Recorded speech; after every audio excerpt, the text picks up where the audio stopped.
Welcome to Tunacheki and thank you for watching. If you want us to cover any of your topics, leave your suggestions in the comments and make sure to subscribe and hit the bell icon to catch up with all our latest videos.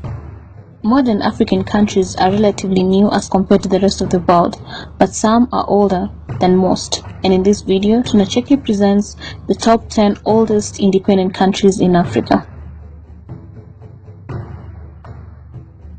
Number 10. Cameroon. It gained its independence from the French on January 1st, 1960.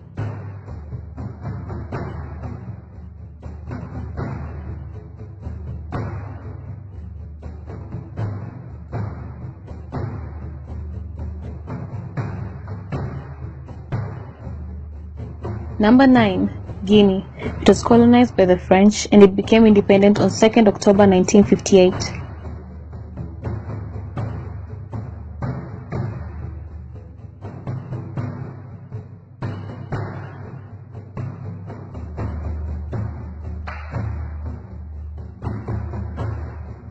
Number 8. Ghana. It was colonized by the British and gained independence on 6th March 1957.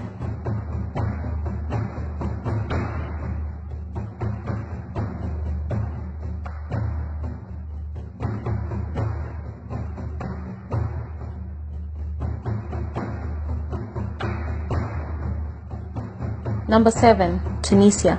It was colonized by the French and became independent on 20th March 1956.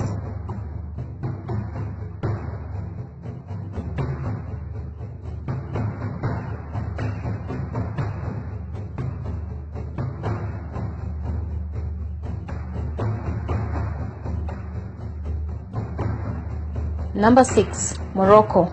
It was colonized by the French and it became independent on 2nd March 1956.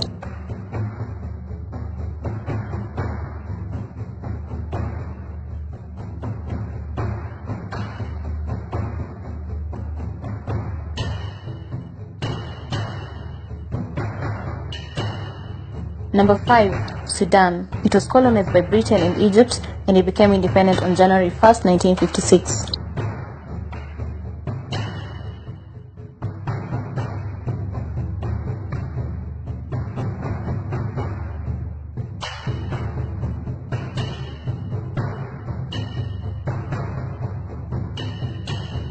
Number 4. Libya. It was colonized by the British and gained independence on December 24th, 1951.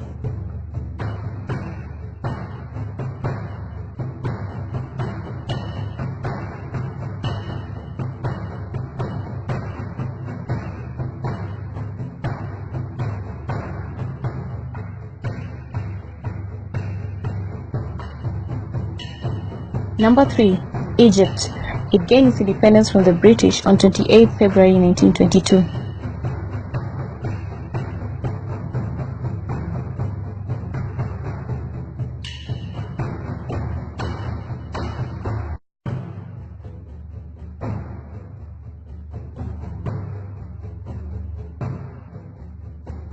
Number 2. Liberia. It was home to freed slaves and it became a republic on July 26, 1847.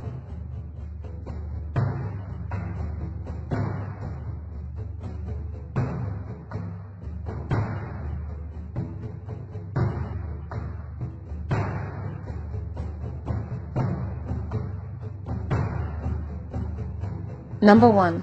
And the title for the oldest independent country in Africa goes to Ethiopia, which became independent in 1889 and is officially the oldest country in Africa.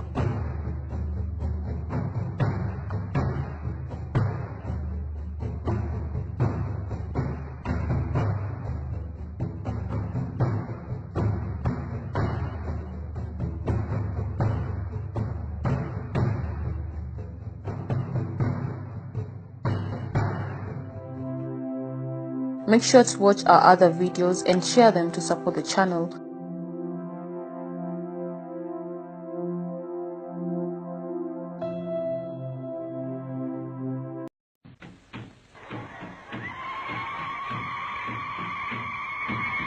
They saddled their horses and mules, harnessed them in the fierce bits of war and hurried to the chieftain's camp.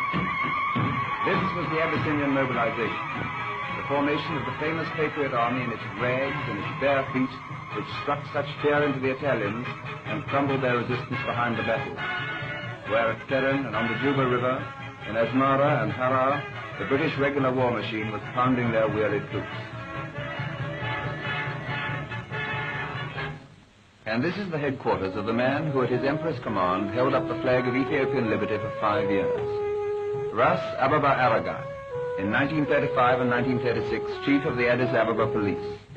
A quiet, astute, gentle-voiced officer, incapable of shouting Duce, Duce in any language. One of the bravest men in the modern world. Ababa Aragai has spent the past 5 years never more than 100 miles from Addis Ababa. With a price on his head, he's been wounded in battle half a dozen times. He's foiled more than one Italian expedition of 15,000 men. And now the promised arms are coming. British rifles with British bands, all sorts, Martinis, Lee Metfords, Lee Enfields, and American rifles, Springfields. It was a chance shipment from America that gave the first armed impetus to the revolt, and captured Italian rifles in their thousands.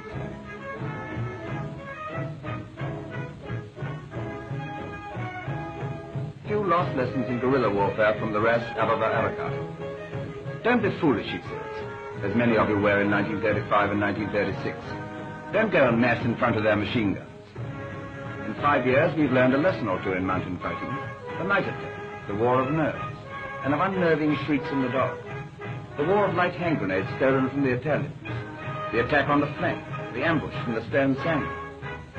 That long hair on your heads is the badge of the Albanian, the Ethiopian guerrilla fighter. It is the outward sign of your form as irregular soldiers. Now into the lorries, troops, rifles, bayonets, provisions and all. And we'll show the Italians what we mean by Ethiopian independence. The patriot armies whip up their arms, food and drink. Beer made of Abyssinian barley, called tala, and mead made of Abyssinian honey, called tej. Meanwhile, the Ras gives orders to his staff. The women bring small sacks of millet to cook cakes, and the dried peas called shimbala that are Ethiopia's hardest rations. The women and the children are going to battle with the men. The little boy carries his father's rifle until the moment when father thinks that he can draw a bead on an eye. If father dies, then the rifle belongs to the little boy. Mother and son will give father a good Christian burial on the battlefield. They're stoical, but they're optimistic also. Perhaps they think it'll be the Italian who will lie stiff under our independent African stars. And then we'll have another rifle in the family for little brother to carry.